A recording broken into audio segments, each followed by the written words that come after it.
Lunedì 14 novembre, buongiorno, buon inizio di settimana a tutti voi telespettatori, ben ritrovati al nostro consueto appuntamento con l'informazione in diretta dal Veneto.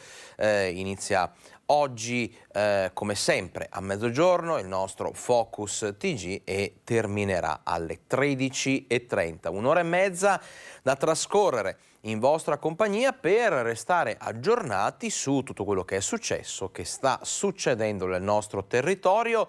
Come sempre, piccola presentazione, insomma, della scaletta odierna, ampio spazio alla cronaca nella prima parte del nostro Focus TG, poi parleremo di Natale, parleremo di economia, parleremo di migranti, ma anche di altopiano, territorio, di ambiente, insomma ci sarà tanto da dire e tanto da vedere insieme.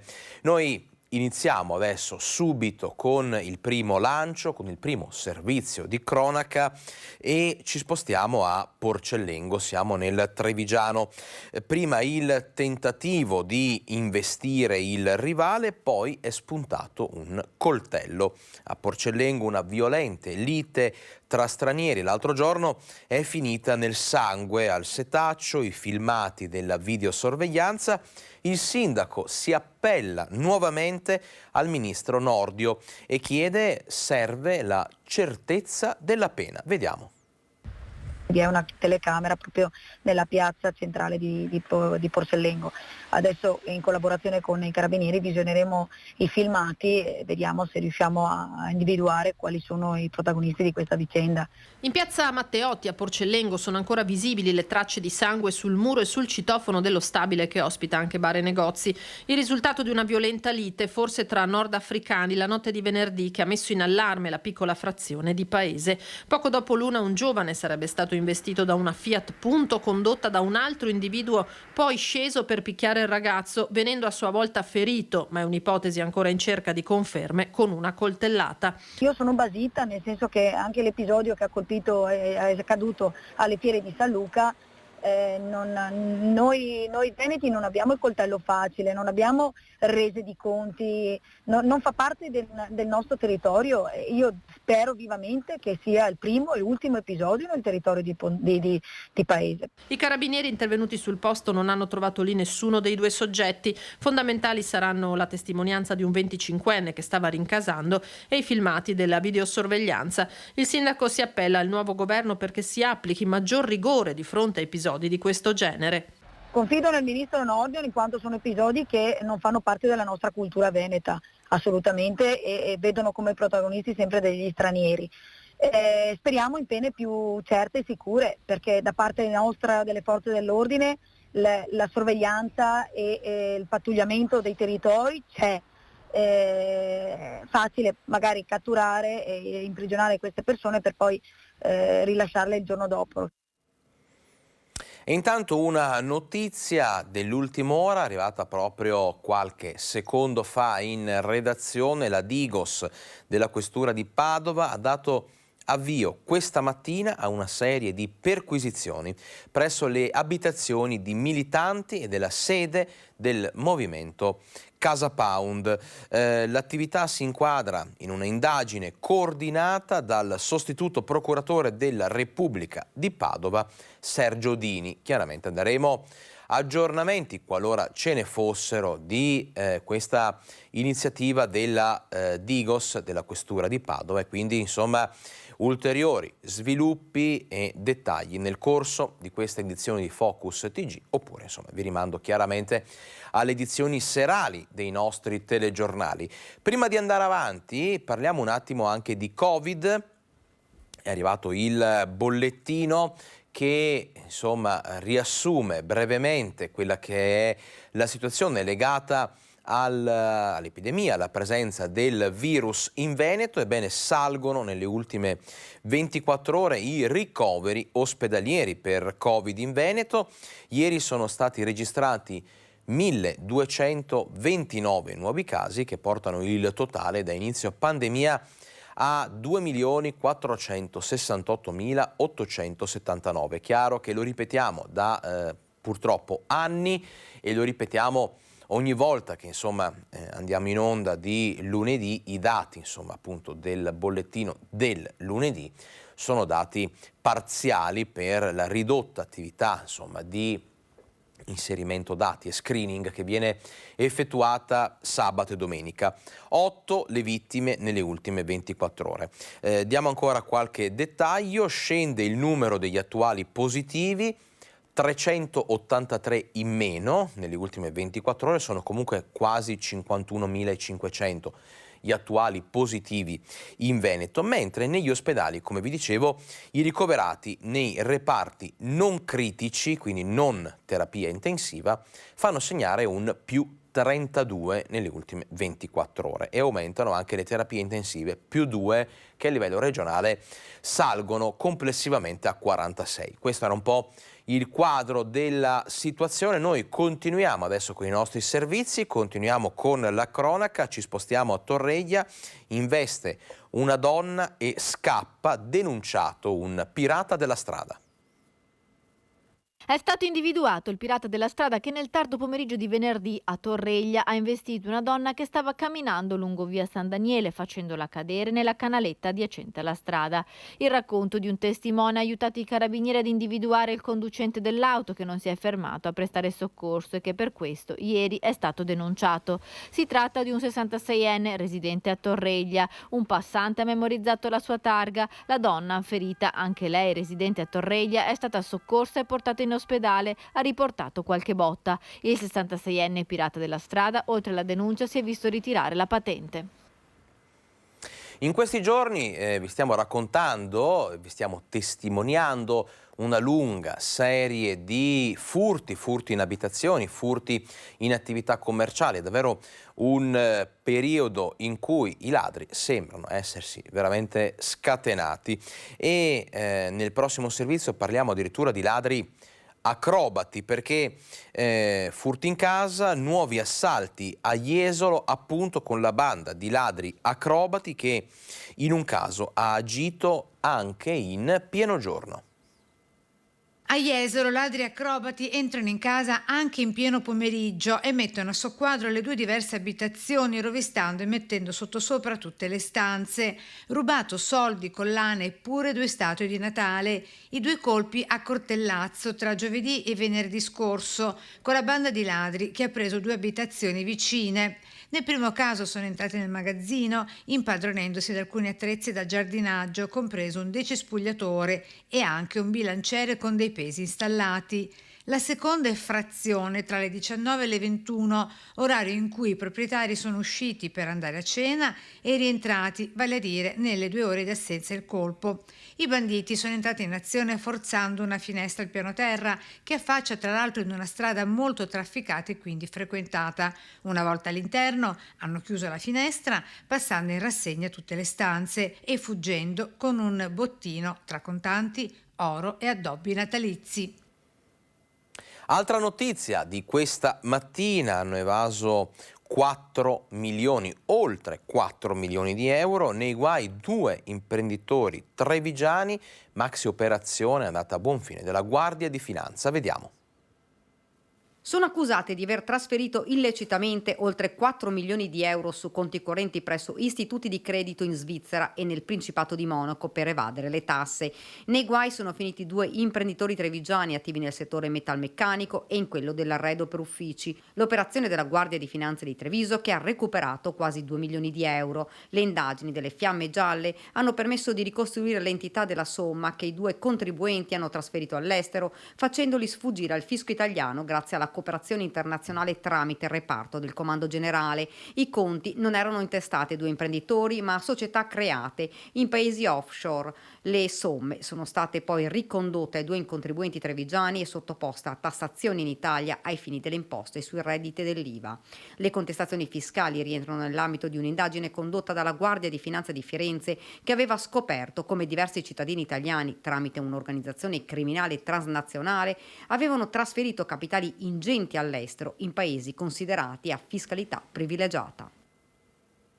Nel fine settimana, come sempre, forze dell'ordine impegnate in controlli sul territorio, controlli in questo caso che vanno a monitorare la movida nelle zone del Piovese.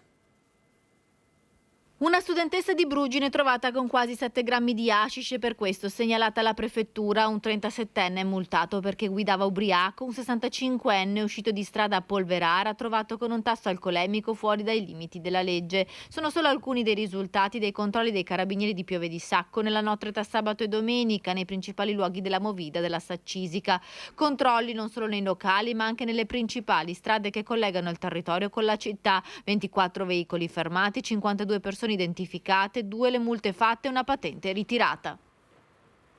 Aggiornamenti sul sequestro del cantiere dello stadio Euganeo, tante altre notizie di cronaca. Dobbiamo parlare anche di un'importante manifestazione sull'ambiente, sulla qualità dell'aria e poi i nostri approfondimenti sul mondo del lavoro, sul mondo anche del turismo e sull'altopiano. Tutto questo nel corso di Focus TG. Adesso ci prendiamo una piccola pausa pubblicitaria e rientriamo subito con voi.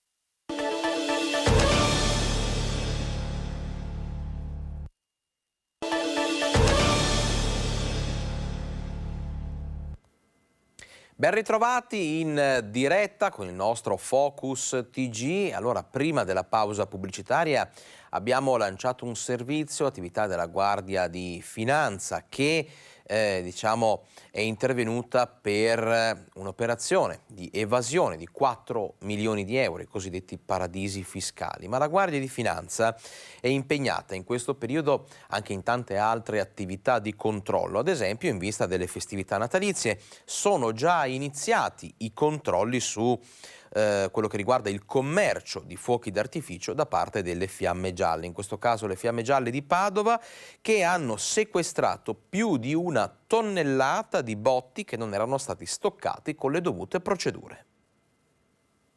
Più di 1 tonnellata di fuochi pirotecnici sequestrati dalla Guardia di Finanza di Padova. I Baschi Verdi, infatti, nell'ambito di un'operazione di controllo del territorio, hanno trovato in 2 aziende della zona industriale patavina fuochi d'artificio fabbricati e importati illegalmente, stoccati in maniera non idonea con altro materiale altamente infiammabile e in maniera non conforme alle prescrizioni imposte dalla normativa vigente. I 2 titolari, entrambi cittadini cinesi, sono stati segnalati all'autorità giudiziaria per i reati di omissione colposa di cautele o difese contro disastri o infortuni sul lavoro e commercio abusivo di materiali esplodenti. Durante i controlli sono stati notati anche cosmetici che non riportavano la composizione dei prodotti e giocattoli privi del marchio CE obbligatori per legge. Un altro sequestro, quindi, oltre 1 milione di cosmetici e 10.000 giocattoli. Anche in questo caso i titolari delle attività sono stati segnalati alla Camera di Commercio padovana.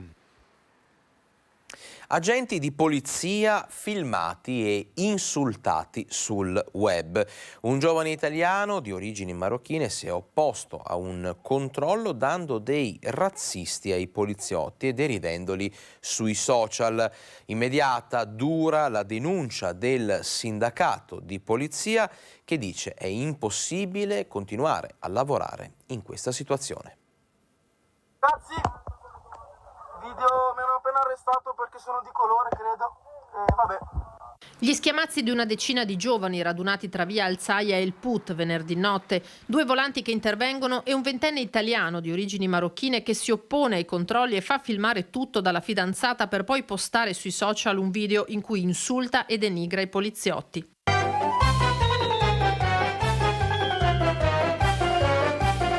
Giusto per dirvi, Togli cosa qua, fermo.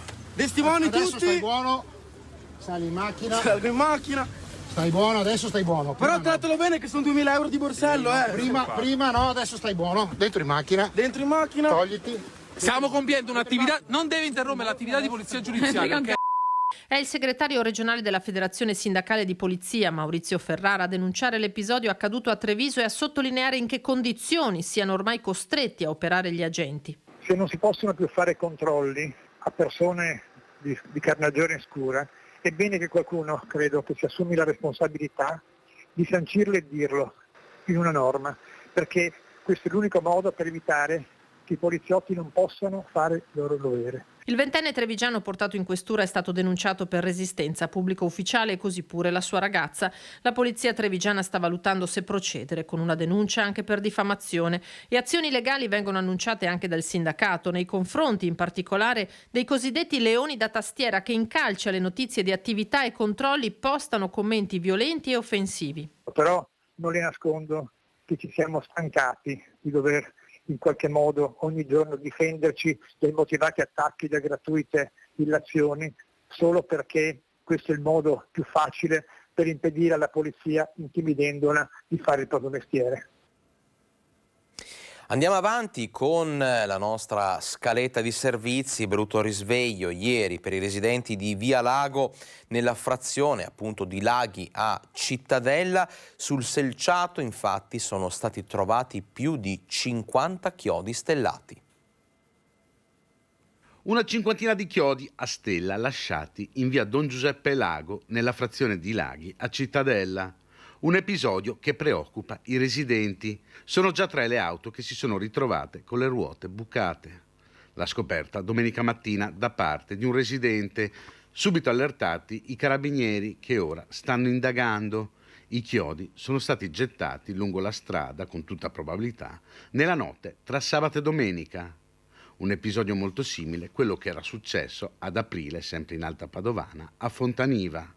La preoccupazione dei residenti è che sia qualcuno che vuole colpirli per qualche misterioso motivo. I chiodi, come si vede dalle foto, sono stati saldati artigianalmente, evidenziando quindi la volontà di colpire chi passa in Via Lago. E allora violenza, criminalità, aggressioni, furti.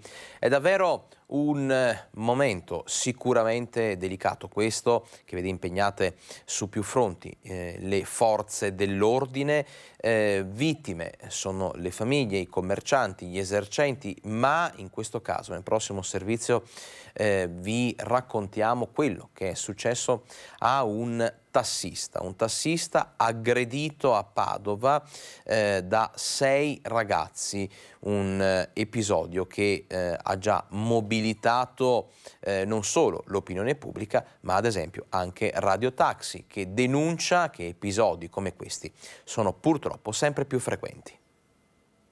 Circondato e aggredito da 6 ragazzi che aveva portato a casa dopo una serata in discoteca, un tassista padovano nella notte tra sabato e domenica è stato malmenato da un gruppo di giovanissimi, tutti tra i 17 e i 18 anni, che non volevano pagare la corsa. I ragazzi avevano chiamato la cooperativa Radio Taxi a notte fonda per farsi andare a prendere all'uscita della discoteca Paradiso Latino a Campodarsego.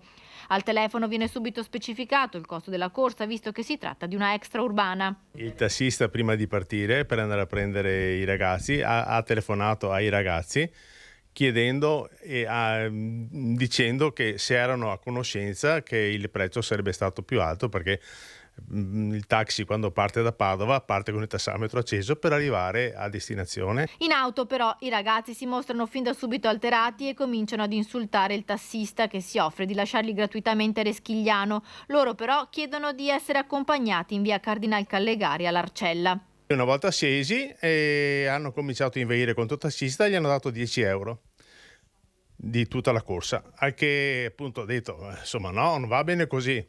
E questi qui hanno inveito contro loro, contro di lui, la macchina, gli hanno rotto lo specchietto, calci alle porte, è andato al pronto soccorso, adesso è molto scosso.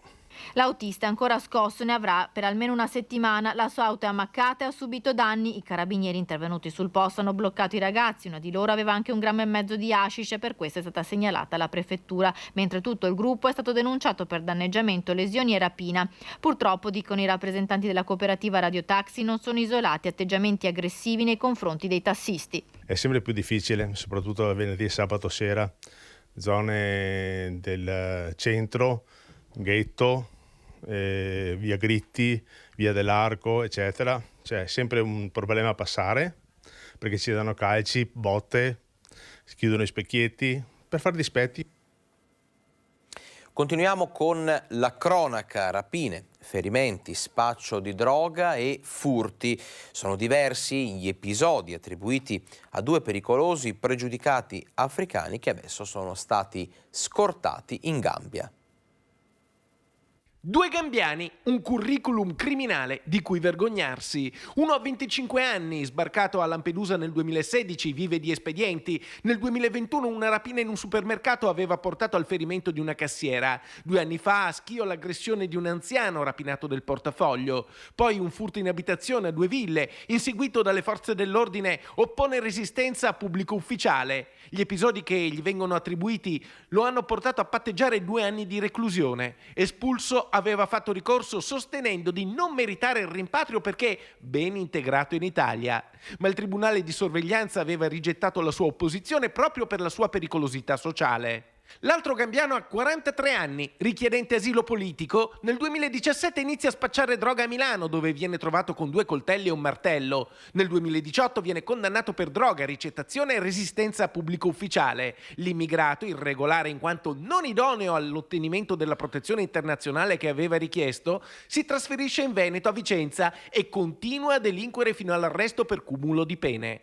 L'ufficio immigrazione della questura di Vicenza lavora per mesi per ottemperare a tutte le pratiche burocratiche legate al rimpatrio dei 2 pericolosi pregiudicati stranieri, tra documenti, visti e autorizzazioni. Il questore Paolo Sartori emette un decreto di allontanamento dall'Italia e i 2, già detenuti nella casa circondariale di Vicenza, vengono espulsi e scortati dagli uomini della questura sino al loro paese d'origine, dove vengono consegnati alla polizia del paese africano. I lavoratori delle IPAB del Veneto lanciano l'allarme per la situazione sempre più grave nelle case di riposo. I sindacati chiedono urgentemente un tavolo di confronto con la Regione per affrontare i tanti problemi che potrebbero riversarsi sulle famiglie degli assistiti. CGIL e CISL e UIL hanno indetto una manifestazione per mettere a conoscenza la cittadinanza delle gravi problematiche che stanno affrontando le case di riposo. Le case di riposo che stanno aspettando una riforma, le case di riposo che sono aggravate da quelli che sono tutti i costi aggiuntivi delle spese energetiche. Il sindacato unito lancia il via alla mobilitazione dei lavoratori delle IPAB venete, una articolata serie di problemi non ancora risolti che si sta stratificando, mettendo così a serio rischio la sostenibilità delle strutture di assistenza degli anziani. Una situazione complessa che va affrontata con tutte le istituzioni coinvolte, prima che le strutture vengano chiuse o che il costo degli aggravi ricada integralmente sulle famiglie degli assistiti. Martedì prossimo è stato annunciato un presidio regionale di lavoratori a Venezia. Uno dei motivi per cui siamo arrivati a questo presidio è proprio perché non c'è nessun tavolo con Regione Veneto su queste tematiche e quindi la richiesta è l'apertura di un tavolo. Su quali sono i temi? Il tema è innanzitutto la riforma delle IPAB, che manca in questa regione da 20 anni. C'è la questione rette, che adesso è in aumento in tutte le case di riposo. Ci sono 35.000 anziani a rischio di subire questo aumento forte già da questo mese. E c'è un problema del personale che è inquadrato in maniera diversa e questo porta alla fuga di professionisti verso il settore pubblico. Piccola pausa pubblicitaria per noi, un piccolo break, tra poco torniamo con tante altre notizie, con l'attualità e con i nostri approfondimenti.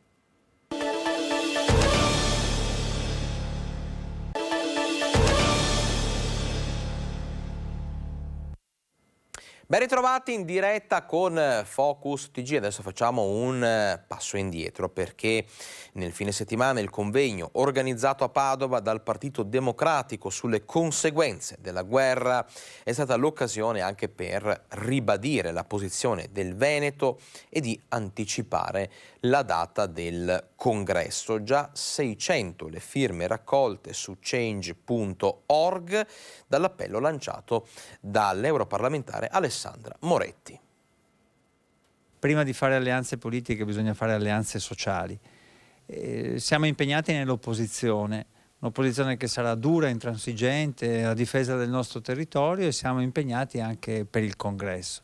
L'obiettivo ora è di fare in modo che si stringano i tempi perché la necessaria discussione sull'identità si accompagni presto all'individuazione di una leadership forte, autorevole. Anticipare la data del congresso, la richiesta che arriva dal Veneto è sostenuta dalle centinaia di firme raccolte in 2 giorni dall'europarlamentare Alessandra Moretti. I tempi in politica sono fondamentali. Oggi è il tempo di fare presto, di dare risposte e risvegliare anche il nostro orgoglio. La data potrebbe essere il 15 di gennaio. Ma guardi, il 15 gennaio, fine gennaio, io non voglio ovviamente fare il mestiere che competerà poi all'Assemblea e alla direzione. Io credo però che sia giusto mobilitare anche i nostri circoli, i nostri militanti, i nostri iscritti. L'appello che noi abbiamo lanciato su change.org ha già raggiunto in soli 2 giorni oltre 600 sottoscrizioni. Vuol dire che la nostra gente vuole lanciare un messaggio chiaro alla dirigenza. Non ci vogliono corse solitarie di questo o quel leader, non è una scelta solo fra nomi, non è una conta, è il congresso di un partito che comunque è il secondo partito d'Italia e il primo partito dell'opposizione. E quindi i tempi verranno decisi nei prossimi giorni, sicuramente saranno più brevi rispetto al 12 marzo, che era la data che era stata inizialmente fissata. Parliamo adesso di migranti, tema di strettissima attualità. Regolare il flusso dei migranti, i flussi migratori, anche in base a quelle che sono le richieste del territorio. Questa è un po' la proposta di CNA Veneto, che ribadisce l'importanza di dare una risposta umanitaria a chi scappa da guerra e da fame. O ragioniamo bene su questo tema senza preconcetti, o probabilmente rischiamo di fare una non azione, e questo genererà anche un problema per tutto il tessuto produttivo. Nei giorni in cui cresce la discussione sull'accoglienza dei migranti, con i sindaci che chiedono di non essere lasciati soli nella gestione, interviene il direttore di CNA regionale con un ragionamento che va oltre. C'è una questione umanitaria che non va sottovalutata e quella va trattata in quanto tale.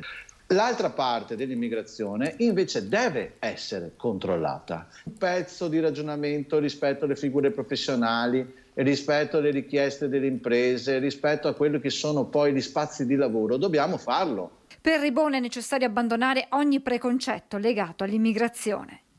Qui bisognerebbe fare una politica di strategica, di lungo corso, perché il tema è che immigrazione vogliamo, che profili professionali ricerchiamo e da che territori, e come aiutiamo il fatto che le persone vengano con dei percorsi regolari e in una dinamica d'accoglienza, di inserimento e di integrazione. Ogni richiesta di manodopera qualificata fatta in questi anni nel 50% dei casi è caduta nel vuoto, spiega ancora Ribona, che comprende la posizione di quei sindaci che chiedono una gestione nazionale e ancor più europea dei flussi migratori.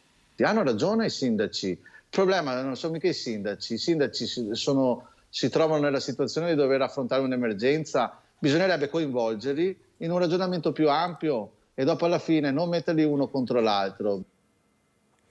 Restiamo sulla questione migranti e anche sulla questione accoglienza, perché a tal proposito il sindaco di Mussolente, Cristiano Montagnier, ai nostri microfoni si è detto pronto a riceverli. Non è previsto l'arrivo di migranti nel territorio del Bassanese, questo è quanto emerge dalle ultime indicazioni della prefettura, da cui però trapela l'arrivo ad una 70 di richiedenti asilo nella provincia di Vicenza. E i sindaci si sono subito mobilitati con la richiesta che non venga scaricata sui comuni la gestione di questa emergenza. Ancora non è arrivata alcuna nota in merito, aleggia parecchia incertezza, ma c'è chi si dichiara pronto ad accogliere, seppur nel limite del possibile, chi arriva disperato dai paesi dove ogni diritto è violato, lavorando in sinergia con la parrocchia. È il caso di Mussolente. Il comune di Mussolente sarebbe pronto, anche con l'aiuto evidentemente di volontari e di altre strutture, ad accogliere questi migranti. Ad oggi non ho contezza di quanti, ma io penso che 4-5 persone possano essere accolte come diciamo delle persone che escono da una fase così diciamo di sofferenza e qui a Mussolente possono trovare la giusta collocazione. Allora, chiudiamo per un attimo la pagina di cronaca. Tra poco ci collegheremo con Padova, con il nostro collega Guido Barbato, per le ultime novità sulla questione del sequestro del cantiere dello stadio Euganeo, con insomma tutte le varie ripercussioni a livello amministrativo e giuridico, quindi tra pochissimo insomma saremo in diretta con Padova, ma nel frattempo come vi dicevo ci prendiamo una piccola pausa dalla cronaca e parliamo di Natale, perché insomma si avvicina l'8 dicembre, giorno in cui tradizionalmente si addobba l'albero, si avvicinano le festività in questi weekend. Da qui fino a appunto il 25 dicembre sono tantissime le iniziative sparse dappertutto, su tutto il territorio, organizzate da associazioni, comuni e quant'altro, negozi presi d'assalto, centri commerciali che fanno segnare un po' il pienone. Noi restiamo focalizzati sulla questione addobbi e alberi di Natale, perché insomma sappiamo tutti, le bollette sono rincarate, gli aumenti ci sono stati, ma i veneti, in questo caso i bassanesi, rinunciano agli addobbi e all'albero di Natale. Scopriamolo insieme. Si avvicina l'8 dicembre, giorno in cui tradizionalmente si addobba e si accende l'albero di Natale. Ebbene, quest'anno, alla luce dei rincari e della crisi economica, in quante case vedremo effettivamente brillare le luci di Natale? Lo abbiamo chiesto ai bassanesi. C'ho già le palline, no, il mio è con le candele. Quindi lei va a lume di candela? Bravo. Romantica. Che ho tutti gli addobbi già pronti dagli altri anni, per cui utilizziamo gli stessi. Si accende l'8 dicembre? Sì. Quest'anno lo farete con le luci, insomma si risparmia o si fa un albero come gli anni passati? Come gli anni passati, Natale è Natale. Quindi luci, albero vero o albero finto? Albero finto e balocchi alla grande. Collaboriamo, non lo accendiamo solo la notte di Natale e all'ultimo dell'anno, il 31 dicembre, si diamo risparmio.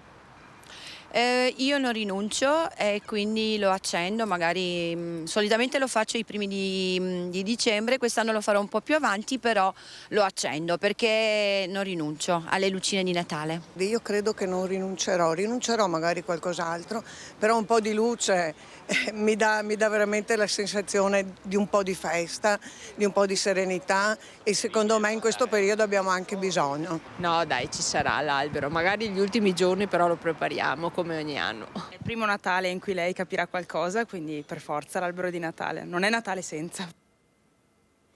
E allora, come promesso, è stato puntuale di parola il nostro Guido Barbato, pronto da Padova per parlarci insomma di una notizia che ha scosso e non poco l'opinione pubblica e la cronaca, quella del sequestro del cantiere dello stadio Euganeo, ma ci racconta tutto Guido Barbato, che vedo in linea. Buongiorno Guido.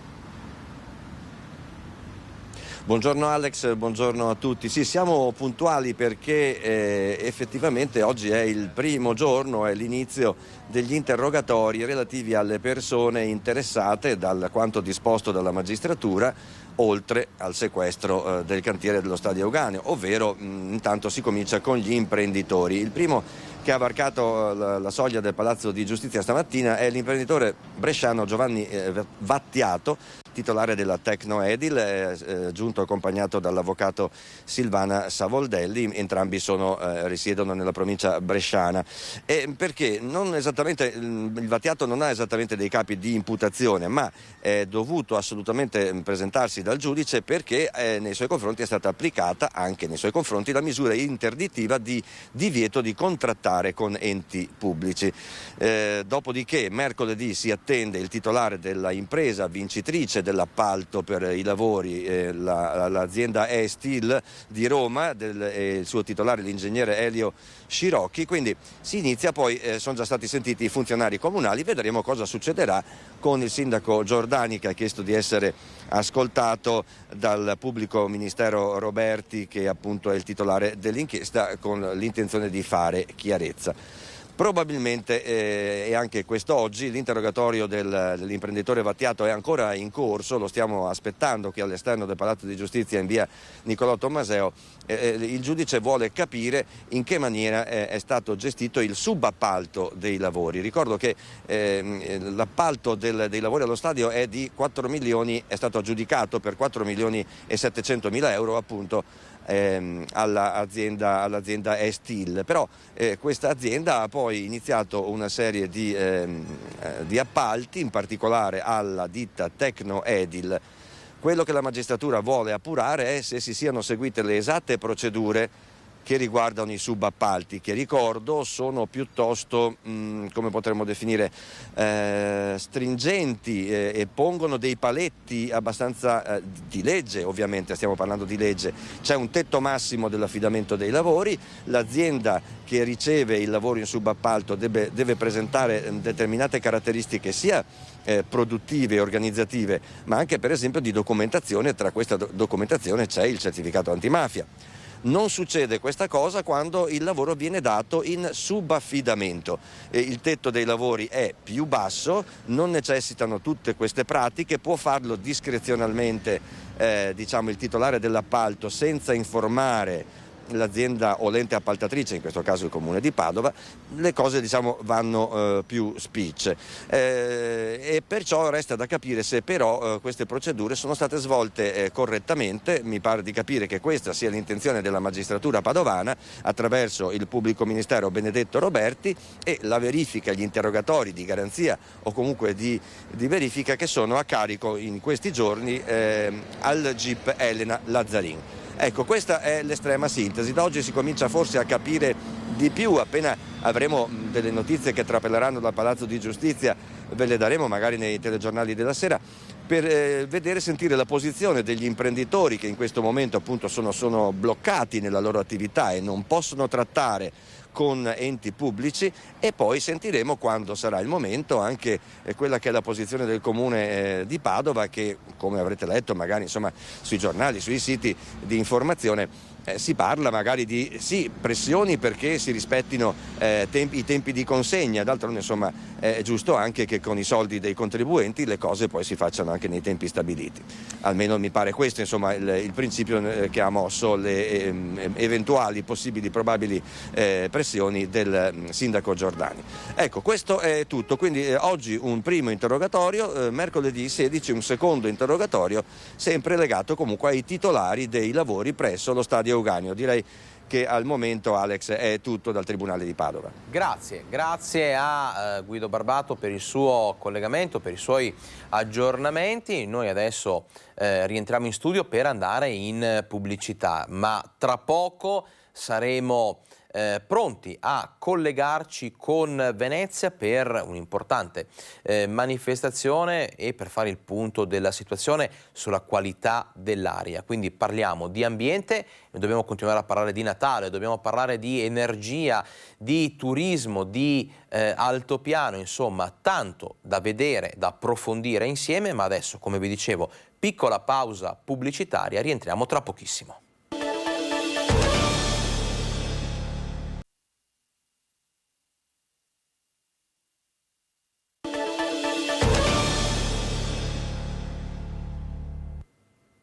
Ben ritrovati in diretta con Focus TG. Allora, come vi avevo preannunciato prima del break pubblicitario, noi adesso, dopo essere stati a Padova per avere gli ultimi aggiornamenti sulla questione sequestro del cantiere dello stadio Euganeo, ci spostiamo a Venezia, dove vedo collegato il nostro Filippo Fois. Venezia per una iniziativa legata alla qualità dell'aria, un'iniziativa, un evento di Lega Ambiente per parlare appunto di ambiente, ma sicuramente tutti i dettagli chi meglio del nostro Filippo Fois potrà darceli e potrà fornirci tutte le informazioni su questo evento. Filippo, a te la linea.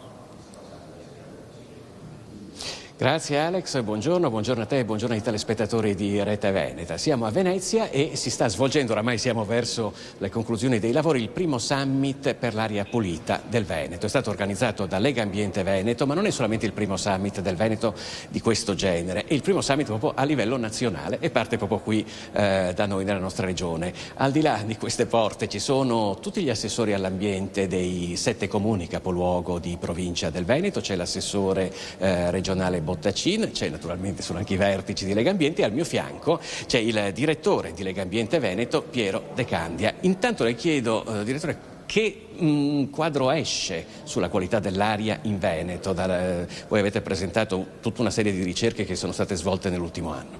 Sì, guardate, noi abbiamo avuto delle relazioni oggi proprio dall'Unione Europea, dal CNR, da ARPAV, dove è chiaro che la qualità dell'aria in Veneto sta migliorando. Purtroppo non è abbastanza per raggiungere le performance che ci sono obbligate per la qualità della salute dei cittadini. Sappiamo che ogni anno sono 50.000 le morti premature a causa dell'aria inquinata.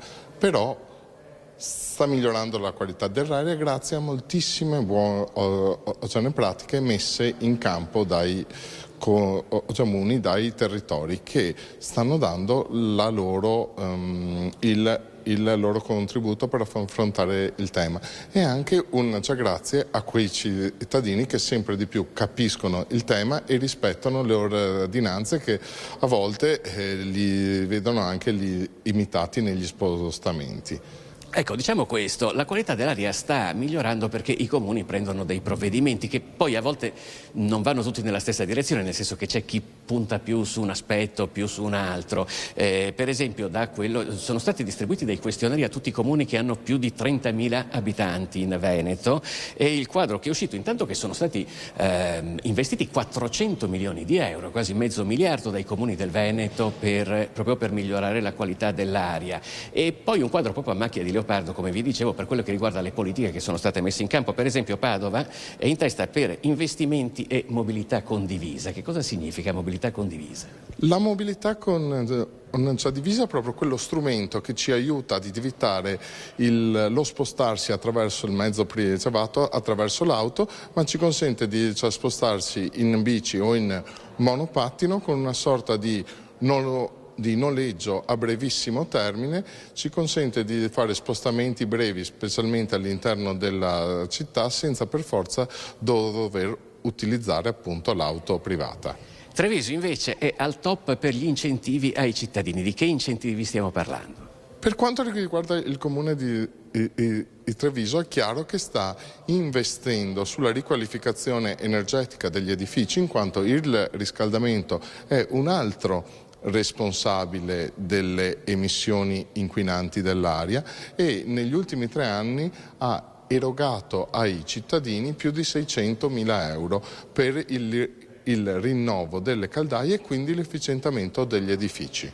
Per quello che riguarda invece Verona e Vicenza, come vedete il quadro è estremamente variegato, si tratta di 2 città che sono in testa a questa piccola classifica di Lega Ambiente per quello che riguarda invece l'uso del trasporto pubblico, vale a dire hanno cittadini che prendono spesso l'autobus. Certo, i numeri e le performance che raggiungono come viaggiatori ogni 1000 abitanti i comuni di Verona e di Vicenza sono molto alte, però sottolineerei anche altre buone pratiche che ci sono, per esempio quelle delle zone scolastiche recentemente istituite dal Codice della Strada, dove il comune di Castelfranco spicca per numero di zone scolastiche. Sono quelle azioni che tendono a cambiare culturalmente il modo di muoversi e di fruire della città, che sono le azioni che poi ci portano ad un miglioramento concreto della qualità dell'aria.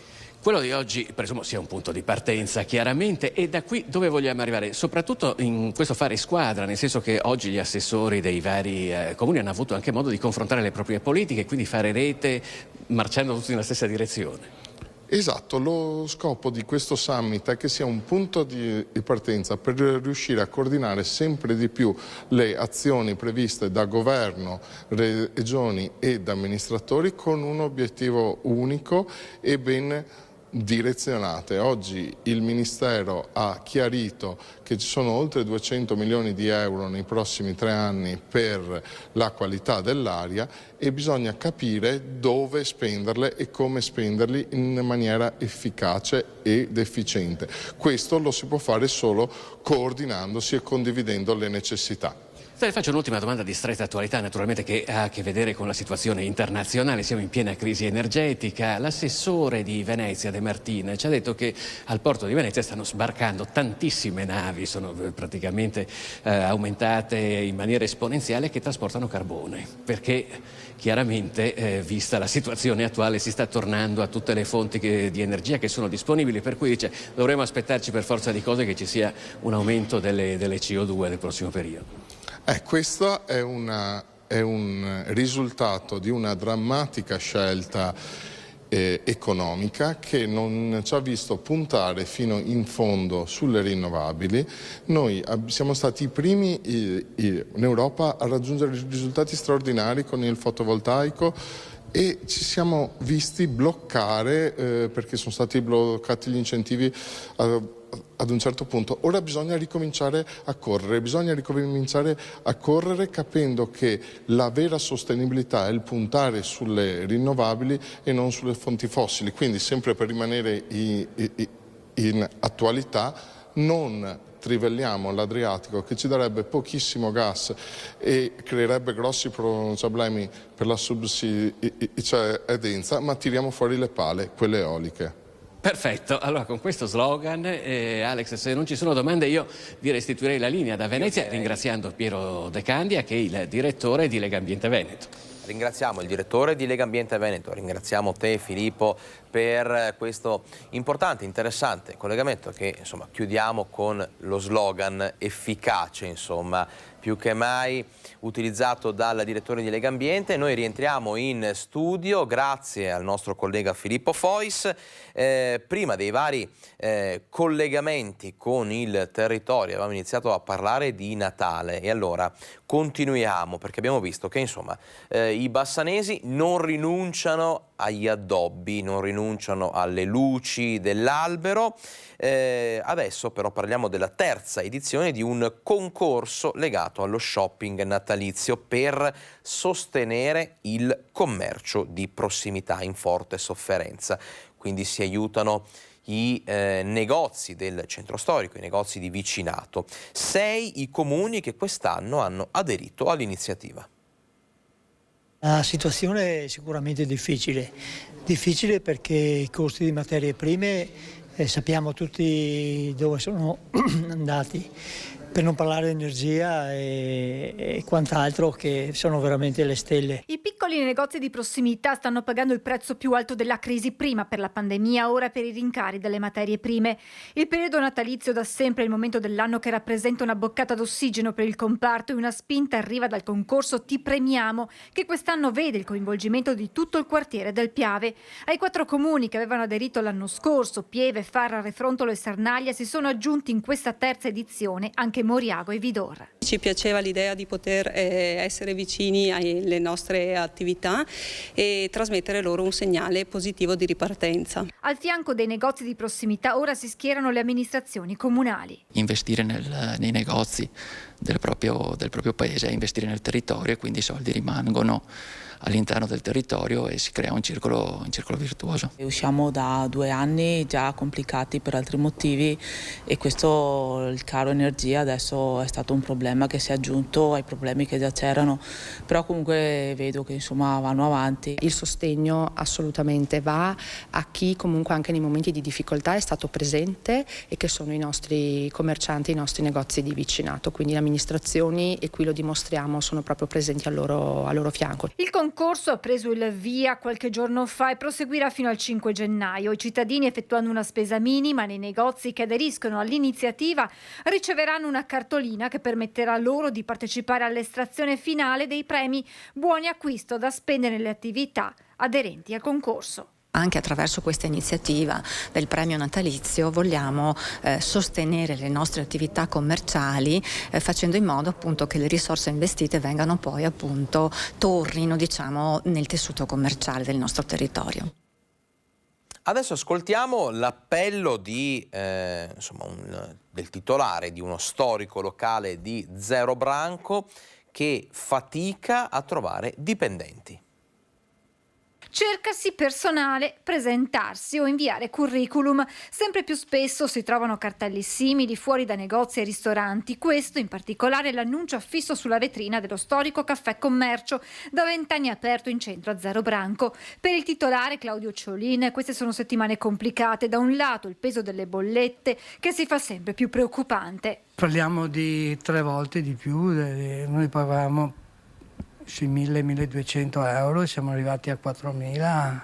Ma per pagare le bollette bisogna lavorare e per farlo servono dipendenti che però si fatica a reperire ed è uno dei paradossi di questo momento storico dove non sempre domanda e offerta di lavoro si incontrano. È lo stesso Ceolin a spiegare cosa frena le possibili future assunzioni al momento del colloquio. Il sabato e la domenica hanno difficoltà e lavorano, sono disponibili, però quando diciamo di fare il sabato e la domenica tirano un po' il naso. Non si tratta di poca voglia di lavorare, chiarisce subito dopo il barista. La scuola sì, ce li prepara, sono anche bravi, però fanno fatica anche, secondo me abbiamo visto altri che non sono preparati per fare per esempio 8 ore, lavorare 8 ore, forse c'è tanto che da camminare. Noi adesso ci fermiamo per l'ultimo break pubblicitario di questa edizione di Focus TG, ma c'è ancora tanto da vedere, da approfondire insieme, quindi restate con noi.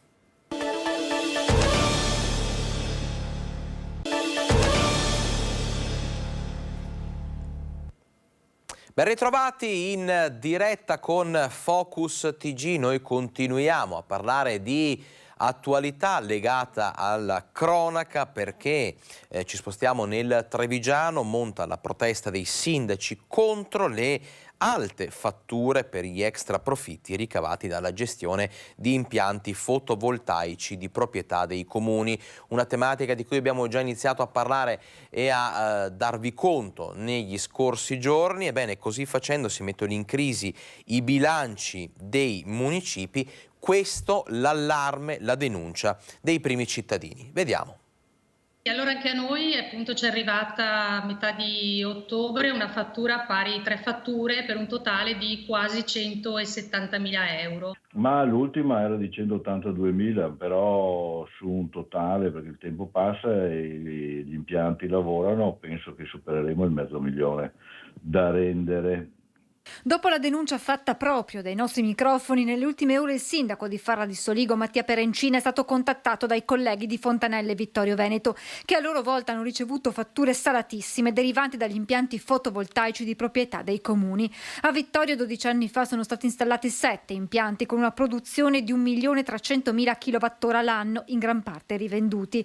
3 invece i parchi fotovoltaici con 4 impianti a Fontanelle. Gli extra profitti derivanti da queste installazioni sarebbero serviti, come nel caso di Farra, per interventi a favore dei cittadini. Sarebbero stati soldi da girare in servizi ai nostri cittadini, alla nostra comunità. Pertanto vederceli togliere così, con una fattura arrivata a metà ottobre per essere poi pagata entro fine di ottobre, certo è difficile anche per il bilancio stesso. Noi facevamo conto appunto anche di questo maggior guadagno per girarlo sul riscaldamento, che anche quello è un altro capitolo che vede moltiplicare per n i costi storici, e quindi il maggior utile che avremmo avuto dal fotovoltaico ci sarebbe stato utile per coprire la bolletta del riscaldamento. Mattia Perencina ha annunciato di non avere al momento l'intenzione di pagare la fattura nonostante il sollecito di pagamento. Come lui anche i colleghi con Vittorio Veneto, che per primo ha presentato ricorso. Noi abbiamo resistito, stiamo resistendo. Addirittura ci arrivano fatture di soldi neanche mai erogati. Noi siamo intervenuti subito con un ricorso che è in corso. rifiutare le fatture che ci sono arrivate, ma nel contempo anche trovarne la copertura di questi quasi 170.000 euro nel nostro bilancio, e andremo proprio in variazione domani sera. Al momento non vengono comunque pagate. Un caso questo che indigna e ha indignato anche il sindaco di Treviso. È assurdo e è immorale. È un giudizio secco quello che il sindaco di Treviso e presidente ANCI Veneto Mario Conte dà della richiesta da parte dello Stato di restituzione dell'extra profitto da parte di quei comuni dell'Alta Marca che hanno rivenduto l'energia elettrica in eccesso prodotta dagli impianti fotovoltaici di proprietà degli stessi enti. Chiedere che questi comuni invece riconoscano allo Stato l'extragettito è davvero un'assurdità che non possiamo assolutamente tollerare, quindi chiedo al governo di rivedere questa norma, perché in questo momento dobbiamo mettere i soldi nelle tasche dei cittadini, degli imprenditori e dei comuni e non continuare a prelevarli. Una beffa per i sindaci, già alle prese con bilanci comunali difficili da chiudere a causa dei rincari energetici. Stiamo facendo davvero i miracoli per riuscire a chiudere i bilanci, probabilmente ce la si fa anche, però non vogliamo che passi un messaggio sbagliato al governo, cioè chiudendo i bilanci che tutto va bene. Conte comprende ma non condivide la provocazione lanciata dal primo cittadino di Preganziole e membro del direttivo dell'ANCI Veneto Paolo Galeano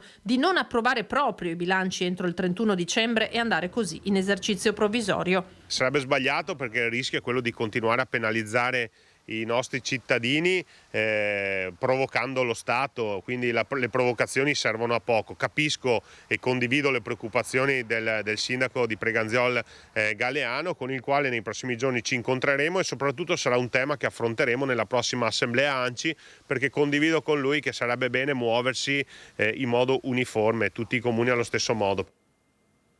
Adesso ci spostiamo a Padova perché notizia di poco fa è arrivato lo stop ai banchi del mercato stile bazar. A Padova appunto ci spiega tutto l'assessore al commercio Bressa. Le associazioni di categoria degli ambulanti, quindi gli ambulanti stessi, lamentano da tempo una situazione per cui sarebbe necessario aggiornare il nostro regolamento e definire meglio quali sono le modalità di esposizione della merce affinché il mercato possa svolgersi secondo quei principi, diciamo, di decoro che sono da sempre fissati nei regolamenti comunali, e chiedono quindi di individuare meglio come evitare quei fenomeni di creazione, diciamo, di grandi cumuli, in particolare di vestiti, senza una distribuzione delle merci in maniera ordinata, che portano le persone ad assembrarsi e a rovistare, diciamo, tra questi vestiti alla ricerca del prodotto di cui si vuole fare l'acquisto. Restiamo a Padova per un dato interessante su cui riflettere, su cui andare poi a eviscerare una serie di analisi, di considerazioni, perché crescono, dati CGIL alla mano, crescono gli stipendi dei padovani, ma paradossalmente diminuisce il potere d'acquisto. I dipendenti e pensionati padovani guadagnano il 3% in più rispetto allo scorso anno, ma gli stipendi vengono divorati dall'inflazione. Verrebbe da dire mai una buona notizia. Il CAF della CGIL di Padova ha rilevato questo dato al termine della campagna fiscale 2021.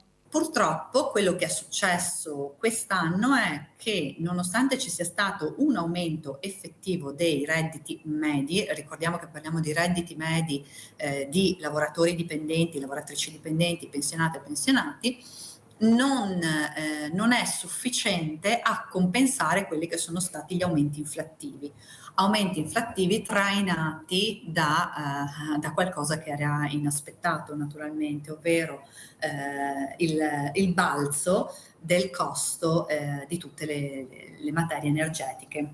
Altro tasto dolente è il gap salariale tra uomini e donne, che viene tristemente riconfermato anche in questa situazione. Le donne non superano quella segregazione verticale, d'accordo, che le tiene schiacciate sulle occupazioni più basse, quindi con delle professionalità sicuramente basso performanti ma anche basso retribuite, e spesso sono le vittime del part-time involontario, ma anche quando il part-time involontario è un part-time dovuto non ad altri lavori o ad altre esperienze, voglio dire, di vita, ma alla conciliazione vita-lavoro.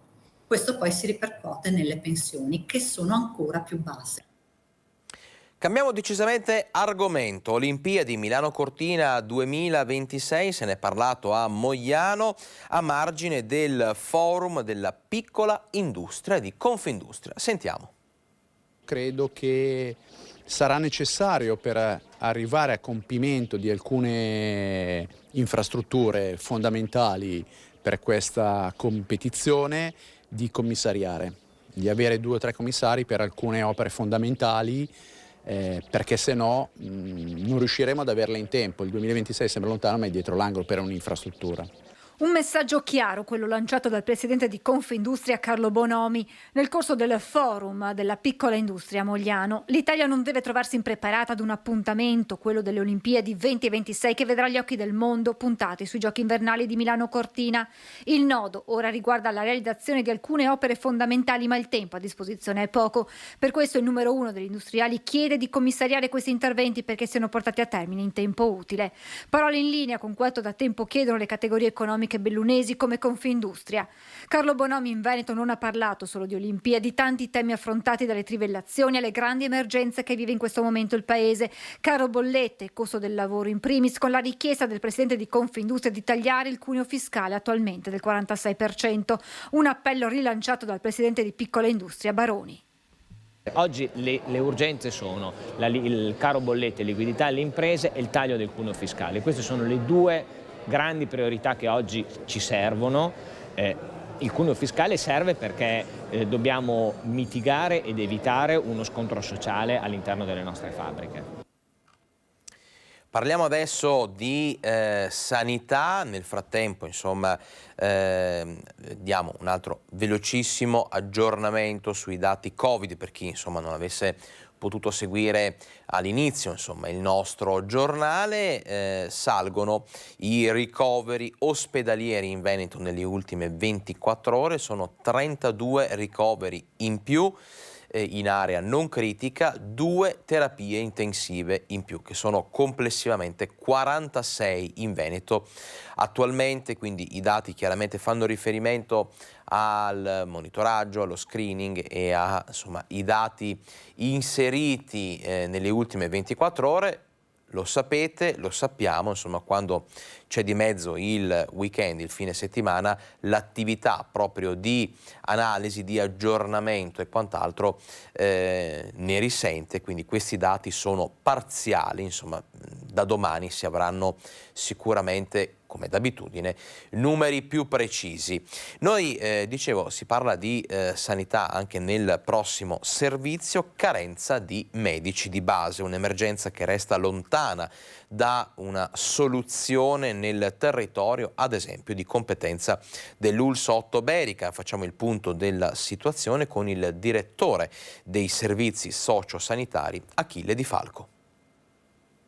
Il gap tra ciò di cui avremmo bisogno secondo i parametri classici e ciò che abbiamo oggi è ancora rilevante. Stiamo quindi cercando di favorire degli ulteriori elementi che sono quelli delle formule aggregative, perché le realtà che sono più in difficoltà sono tutte quelle zone in cui esiste ancora il medico di medicina generale come rapporto singolo, che fa fatica a dare delle risposte. L'ULSS 8 resta in prima linea per tamponare la carenza dei 104 medici di base, che rimane un'emergenza in molti dei nostri territori, soprattutto a sud dell'area dei Colli Iberici. Le soluzioni sembrano orientarsi a confermare le formule aggregative delle medicine di gruppo, 2 realizzate e altre 2 in fase di completamento. Vediamo che le formule aggregative non soltanto migliorano l'organizzazione e migliorano le risposte ai cittadini, ma associate a degli ambienti di lavoro che sono confortevoli e adeguati per i cittadini, migliorano anche, chiamiamo così, la capacità di essere attrattivi con questi nuovi medici. Una soluzione che di fatto anticipa nell'impostazione gli indirizzi proposti dal PNRR, che propone la diffusione tra pochi anni del modello della casa di comunità, il riferimento massimo per quanto riguarda l'aggregazione di professionisti sanitari. Esiste già qualche progetto pilota? No, oggi l'azienda ULSS non ha il concetto vero e proprio di casa della comunità. Abbiamo già degli elementi momenti di aggregazione dei professionisti che richiamano il concetto. Stiamo lavorando proprio in questi giorni per estrapolarne un progetto operativo e organizzativo molto concreto. Si intitola La forza delle donne, è una rassegna di eventi organizzata dal comune della città di Marostica, una serie di eventi, un calendario che è stato presentato proprio in questi minuti a Marostica. Si tratta insomma di iniziative legate al 25 novembre, la giornata per l'eliminazione della violenza contro le donne. Vi dicevo, un ricco calendario, io sarei anche pronto a collegarmi, perfetto, il collegamento c'è con la nostra collega Vanessa Banzato, che si trova proprio a Marostica per raccontarci insomma di questa serie di iniziative così importanti, iniziative di sensibilizzazione, di riflessione, ma anche di concretezza. Vanessa, a te la linea. Sì Alex, buongiorno a te e a tutte le persone che ci stanno seguendo da casa. Ci troviamo al Castello Inferiore di Marostica, dove è stata presentata la rassegna realizzata in occasione del 25 novembre, giornata dedicata proprio alla lotta contro la violenza sulle donne. Insomma, ci troviamo assieme al sindaco Matteo Mozzo e l'assessora proprio agli eventi Ilenia Bianchin. Vogliamo capire assieme a loro il perché non si festeggia, non si ricorda soltanto una giornata, ma ci sono ben 8 appuntamenti. E poi, sindaco, c'è da dire anche un'altra cosa, un'intera comunità che si è mossa, che si è attivata per dire no alla violenza. Buongiorno Alex, buongiorno a tutti i telespettatori di Rete Veneta. Sì, come è stato appena detto, come amministrazione devo ringraziare l'assessore Bianchini e l'assessore Bertolini. C'è stato un grande lavoro nel voler non avere un momento di riflessione soltanto il giorno del 25, ma ragionare su più momenti, più step che possano unire la comunità, le associazioni, le donne che hanno superato, che hanno fatto delle riflessioni, che hanno aiutato altre donne e che sono capitane d'impresa, proprio per parlare di questo momento difficile che non deve essere legato a un solo giorno, ma a tutto l'anno. Tra l'altro proprio anche in occasione della partita a scacchi c'è stato questo momento particolare di celebrazione e di ricordo di tutte le vittime di violenza. Sì, lì bisogna ringraziare il presidente Bucco e l'associazione Women for Freedom, che hanno posizionato in comune accordo all'interno della scacchiera delle rose, delle singole rose, poco prima dell'inizio dello spettacolo del pomeriggio. Quindi è un altro momento dove si vuole tenere alta questa situazione un po' drammatica che comunque colpisce tutti i comuni, tutti i territori, non soltanto naturalmente Marostica, e che si vuole dare sempre con maggiore attenzione e più visibilità possibile proprio per aiutare le persone. A proposito, assessora Bianchin, un più 11% di violenza sulle donne è stato riscontrato nel territorio rispetto allo scorso anno, è un dato importante questo. È un dato molto importante ed è proprio per quello che abbiamo deciso di non focalizzarci solo sulla violenza proprio fine a se stessa, bensì abbiamo deciso di focalizzarci proprio sulla forza e sulla consapevolezza della donna che deve avere per non arrivare a subire violenza. Io penso che tante volte noi donne, insomma, per indole nostra cerchiamo di essere presenti, cerchiamo di fare, cerchiamo di esserci, e questo però mettendo a volte da parte quelli che sono i bisogni, quelle che sono le esigenze, e a volte anche andando a giustificare quelle che sono magari delle violenze anche solo psicologiche. La volontà è proprio quella, con questa serie di eventi, di dire: ho la mia consapevolezza, so che quello che voglio, so che in questo momento sto subendo delle violenze, o comunque so come fare per riuscire ad allontanarmi da delle situazioni che possono essere difficili o comunque che possono portare a dei peggioramenti e quindi anche alla violenza poi fisica. Dal 17 novembre quindi al 1° dicembre 8 appuntamenti in programma e davvero si spazierà a 360 gradi, verranno presi in considerazione tantissimi elementi. L'aspetto fisico, è vero, col primo incontro del 17 novembre di giovedì prossimo, ma poi si parlerà di lavoro, si parlerà di opportunità, si parlerà di capacità, si parlerà di poesia, teatro, bellezza.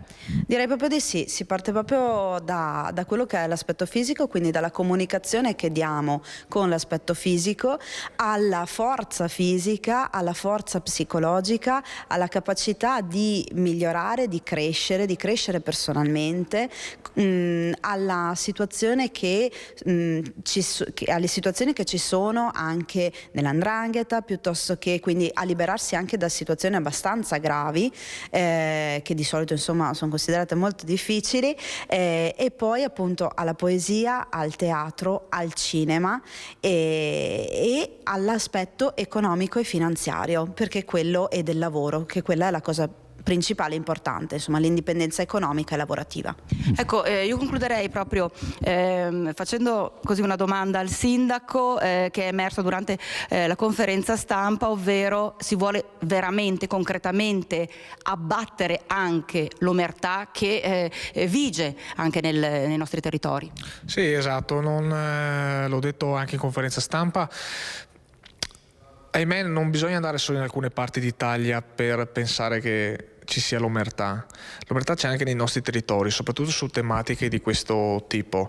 Io spero e guardo con un po' di speranza alle nuove generazioni che magari evitino di fare quello che magari hanno commesso genitori o altri familiari più anziani. Purtroppo una volta si teneva a tenere tutto chiuso in casa, ora spero veramente che i più giovani abbiano la forza di dire basta a queste situazioni e che anzi magari denuncino, cercando di trovare soluzioni condivise proprio nell'interesse di tutti i familiari. Bene Alex, questo per il momento è tutto, se non ci sono domande da studio ti ricedo la linea. Grazie alla nostra collega Vanessa Banzato, grazie al sindaco di Marostica Matteo Mozzo e all'assessora Ilenia Bianchin. Noi adesso ci spostiamo poco lontano, perché da Marostica andiamo a Bassano del Grappa.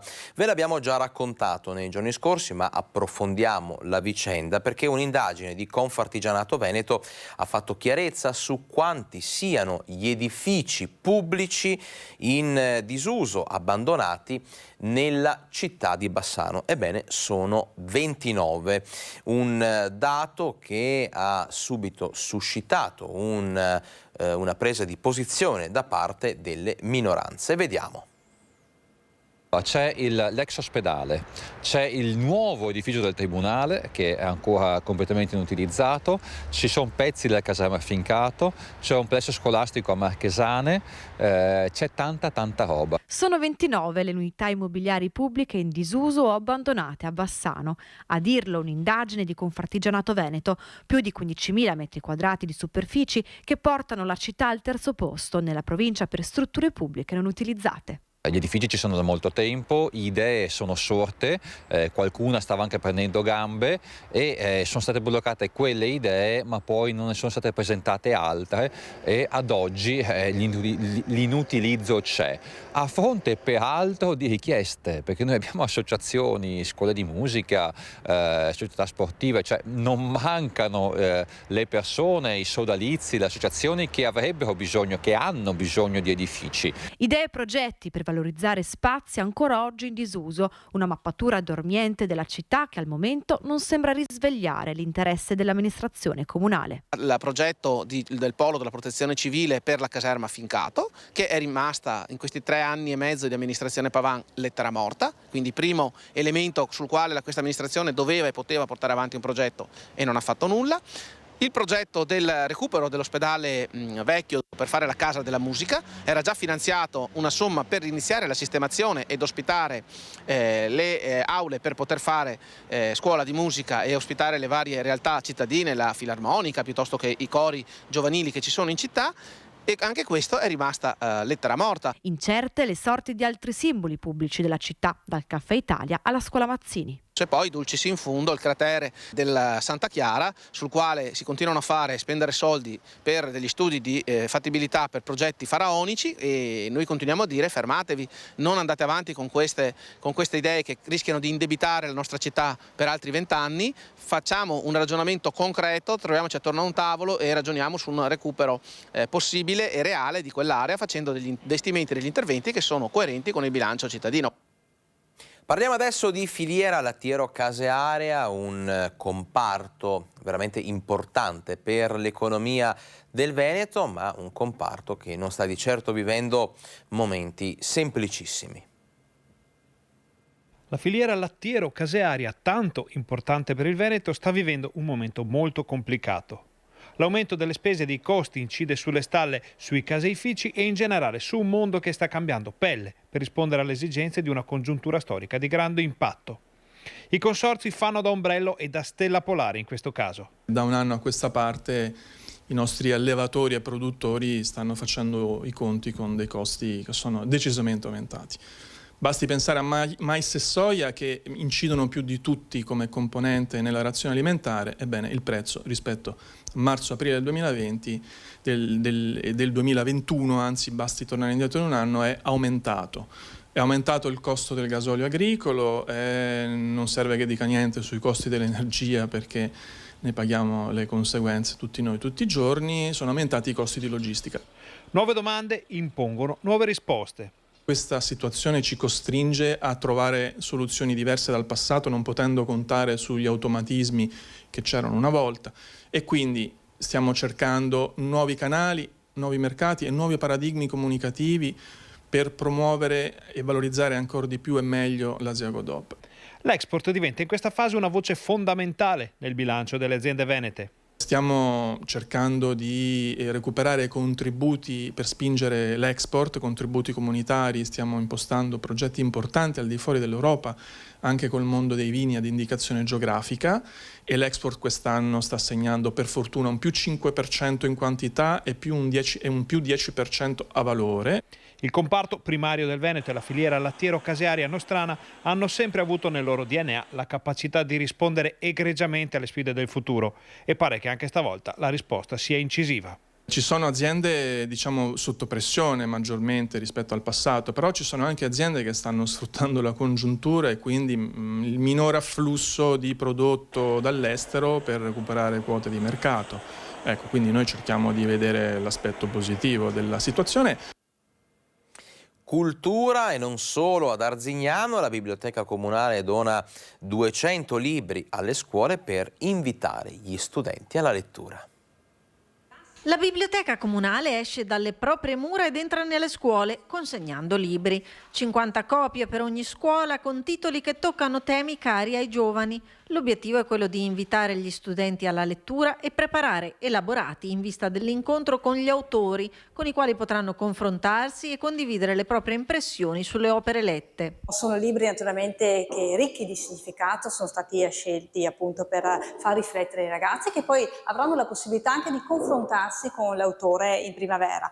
Sono, come dicevo, ricchi di significato, in questo caso appunto si parla di coraggio nella vita, di fare le proprie scelte, di seguire le proprie passioni, di essere dei campioni nello sport, ma soprattutto nella vita. Si passa da Il rosmarino non capisce l'inverno, una raccolta di storie di donne comuni, eroine che hanno affrontato sfide impossibili nella vita, a Abbiamo toccato le stelle, in cui i campioni si misurano e combattono con avversari subdoli come discriminazioni o malattie. Una raccolta di racconti molto belli, molto interessanti sui campioni che hanno cambiato il mondo. Diremo ai nostri ragazzi comunque che tutti quanti possono ambire ad essere nel loro piccolo dei campioni anche per se stessi, affrontando la vita con coraggio e con determinazione. È tutto per questa edizione di Focus TG. Permettetemi di ringraziare, oltre a tutti i colleghi per i loro interventi, anche l'emissione e la regia di Alessandro Costa Curta e Renzo Rigon. È davvero tutto, appuntamento questa sera con TG Bassano e TG Vicenza. Grazie e buona giornata.